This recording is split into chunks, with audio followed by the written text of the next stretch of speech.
Assalamualaikum warahmatullahi wabarakatuh.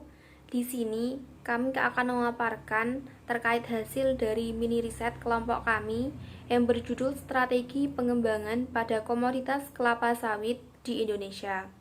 Sebelumnya, perkenalkan kami dari kelompok 1 yang terdiri dari Rina Elenovitasari, NIM 92, Turotus Saadah, NIM 95, dan Rofiah Nuraini Arohmah, NIM 96.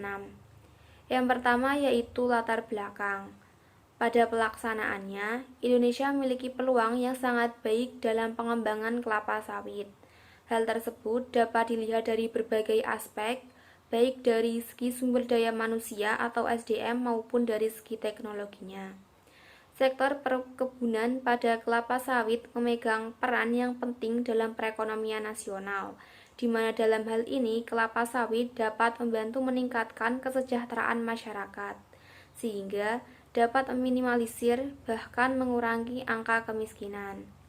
Tercatat kelapa sawit dapat menciptakan lapangan pekerjaan bagi 16 juta pekerja. Hal tersebut dinyatakan oleh Info Nasional pada tahun 2018, di mana pada tahun 2017 bahwa kelapa sawit mampu mengekspor produk sawit dengan total 239 triliun, di mana angka tersebut mampu mengalahkan sektor minyak gas dan bumi. Pada Juli tahun 2021, komoditas kelapa sawit mengalami permasalahan terkait jumlah produksi yang mengalami penurunan, di mana pada bulan Juni pada tahun 2021 produksi sebesar 4,9 juta ton turun menjadi 4,4 juta ton pada bulan Juli tahun 2021. Selain itu, terdapat juga permasalahan yang dialami oleh kelapa sawit di Indonesia, yaitu penurunan konsumsi kelapa sawit sebesar 9,7%, di mana pada bulan Juni tahun 2021 sebesar 1,7 juta ton menjadi 1,4 juta ton pada bulan Juli tahun 2021. Adanya permasalahan tersebut perlu dilakukan strategi pengembangan pada komoditas kelapa sawit di Indonesia, sehingga pada mini riset ini peneliti bermaksud untuk membuat laporan yang berjudul Strategi Pengembangan pada Komoditas Kelapa Sawit di Indonesia. Selanjutnya yaitu tinjauan pustaka, di mana pengertian dari kelapa sawit sendiri yaitu salah satu tanaman perkebunan yang mempunyai peran penting bagi subsektor perkebunan di Indonesia. Menurut L.S. Guinness Jack, tanaman kelapa sawit berasal dari Afrika Barat, tetapi ada sebagian pendapat yang menyatakan bahwa kelapa sawit berasal dari kawasan Amerika Selatan, yaitu Brasil. Hal ini dikarenakan spesies kelapa sawit banyak ditemukan di daerah hutan Brasil dibandingkan dengan Amerika. Pada kenyataannya, tanaman kelapa sawit hidup subur di luar daerah asalnya, seperti Malaysia, Indonesia, Thailand, dan Papua Nugini. Bahkan mampu memberikan hasil produksi per hektar yang lebih tinggi. Selanjutnya yaitu analisis situasi atau SWOT. Analisis SWOT merupakan identifikasi berbagai faktor secara sistematis untuk merumuskan strategi suatu perusahaan.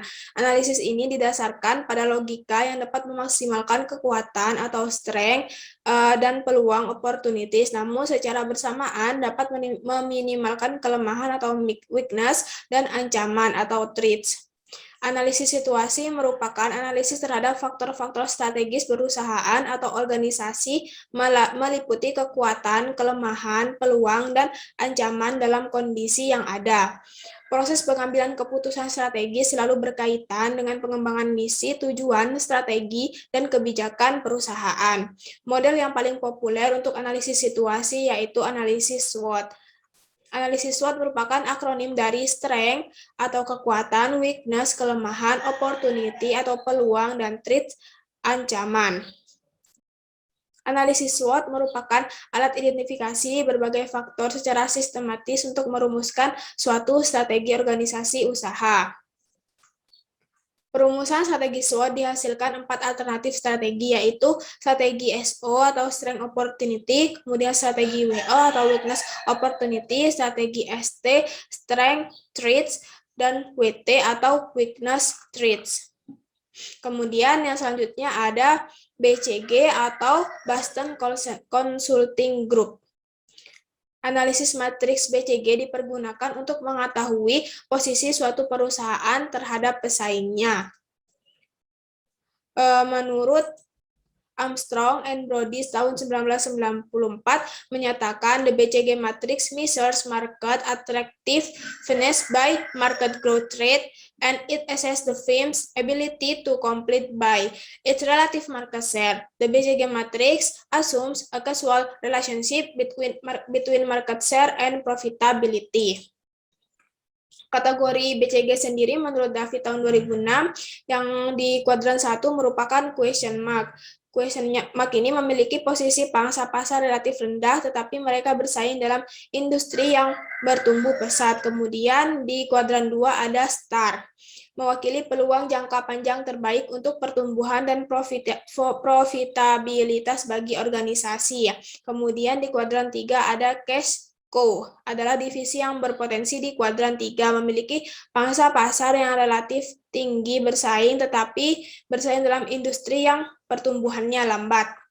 Kemudian di kuadran 4 ada dog, dari organisasi memiliki pangsa pasar relatif yang rendah dan bersaing dalam industri yang pertumbuhannya rendah atau tidak tumbuh. Kemudian yang selanjutnya yaitu metode penelitian. Waktu dan penelitian. Penelitian dilakukan pada bulan November tahun 2021. Adapun penentuan lokasi penelitian dilakukan secara purposif atau sengaja, yakni mengenai komoditas kelapa sawit di Indonesia. Pertimbangan dalam memilih lokasi ini karena Indonesia merupakan produsen sawit terbesar di dunia. Kemudian, jenis dan sumber datanya. Jenis data yang digunakan pada penelitian ini yaitu data kualitatif. Data kualitatif merupakan data yang disajikan dalam bentuk kata-kata atau dengan bentuk bilangan yang memiliki makna. Data yang digunakan yaitu data sekunder yang diperoleh dari berbagai sumber seperti jurnal, buku, dan sumber lain yang mendukung penelitian ini. Kemudian metode analisis data. Data yang diperoleh akan dilakukan analisis lebih lanjut. Untuk mengetahui strategi pengembangan yang paling tepat, maka dilakukan analisis SWOT. Seperti yang sudah saya terangkan di sebelumnya. Selanjutnya, identifikasi lingkungan internal dan eksternal. Identifikasi lingkungan internal meliputi kekuatan dan kelemahan. Kekuatan dari komoditas sawit Indonesia yang pertama yaitu peningkatan luas lahan sawit. Pada tahun 2015, luas lahan sawit Indonesia mencapai 11,3 juta hektar dan kondisi ini meningkat pada tahun 2017 yaitu menjadi 16 juta hektar. Kemudian produktivitas sawit yang tinggi. Produktivitas yang dimiliki kelapa sawit Indonesia lebih tinggi daripada minyak nabati lainnya, sehingga komoditas sawit akan terus dibutuhkan. Kelemahan. Kelemahan dari komoditas sawit Indonesia yang pertama adanya hambatan untuk masuk pasar Eropa. Beberapa hambatan tersebut diantaranya karena beberapa isu, seperti isu kesehatan, deforestasi, dan isu-isu lainnya. Kemudian sarana prasarana yang kurang memadai. Ini dapat dijumpai terutama pada perkebunan sawit rakyat. Sawit yang telah dipanen seharusnya dalam kurun waktu 24 jam harus sudah diolah untuk menjaga kualitas rendemen sawit. Namun karena kondisi jalan yang rusak berakibat pada pengolahan sawit lebih dari jangka waktu idealnya. Selanjutnya, identifikasi lingkungan eksternal. Identifikasi lingkungan eksternal yang pertama meliputi peluang. Peluang dari komoditas sawit Indonesia yaitu kebijakan pemerintah.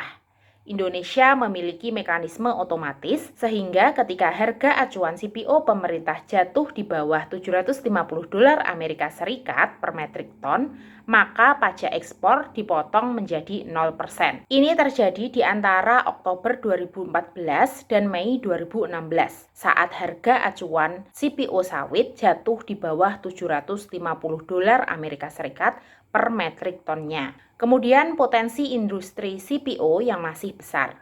Selama kurun waktu 25 tahun terakhir, perkembangan luas areal perkebunan sawit Indonesia terus meningkat.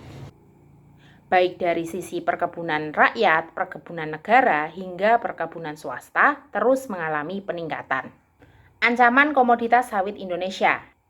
Ancaman yang pertama yaitu adanya isu lingkungan hidup. Pemerintah Indonesia telah sering dikritik oleh kelompok-kelompok pecinta lingkungan hidup karena terlalu banyak memberikan ruang untuk perkebunan kelapa sawit yang berdampak pada penggundulan hutan dan penghancuran hutan bakau. Selanjutnya, pelarangan masuknya sawit Indonesia oleh Uni Eropa. Uni Eropa memunculkan isu bahwa minyak kelapa sawit Indonesia tidak ramah lingkungan, sehingga mereka melarang produk kelapa sawit Indonesia masuk ke dalam wilayah mereka. Analisis bisnis. Analisis bisnis dapat diketahui dengan matriks internal factor evaluation atau IV dan external factor evaluation atau EV. Berdasarkan tabel faktor strategi internal menunjukkan bahwa nilai kekuatan lebih besar 1,1 dibandingkan dengan nilai kelemahan yang dimiliki.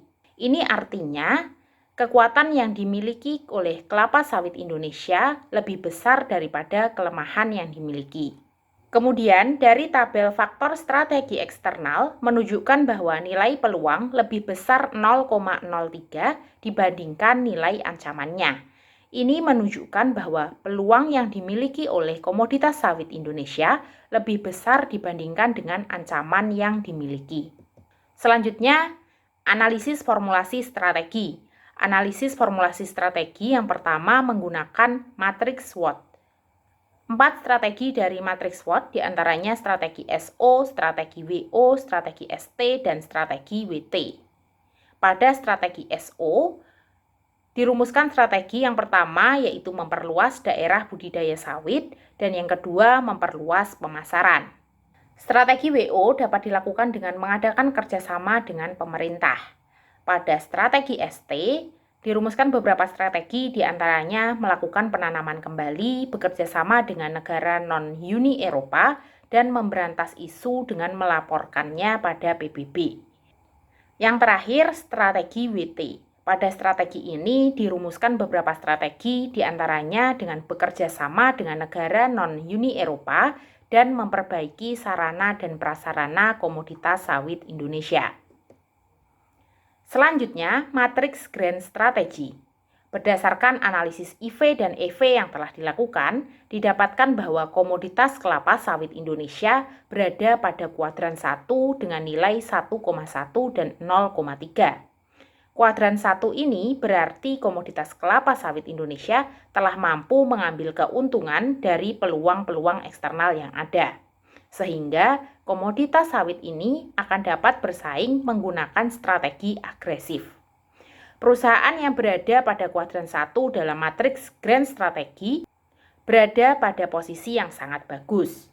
Jika perusahaan berkonsentrasi pada pasar saat ini, maka penetrasi pasar dan pengembangan pasar merupakan pilihan yang paling sesuai. Sementara jika perusahaan berkonsentrasi pada produk yang dimiliki saat ini, maka strategi pengembangan produk merupakan strategi yang paling sesuai atau paling tepat. Adapun bentuk-bentuk strategi yang dapat digunakan pada kuadran 1 diantaranya pengembangan pasar, penetrasi pasar, pengembangan produk, integrasi baik ke depan, ke belakang maupun horizontal, serta diversifikasi konsentrik. Sekian pemaparan dari kelompok kami, kurang lebihnya mohon maaf. Wassalamualaikum warahmatullahi wabarakatuh.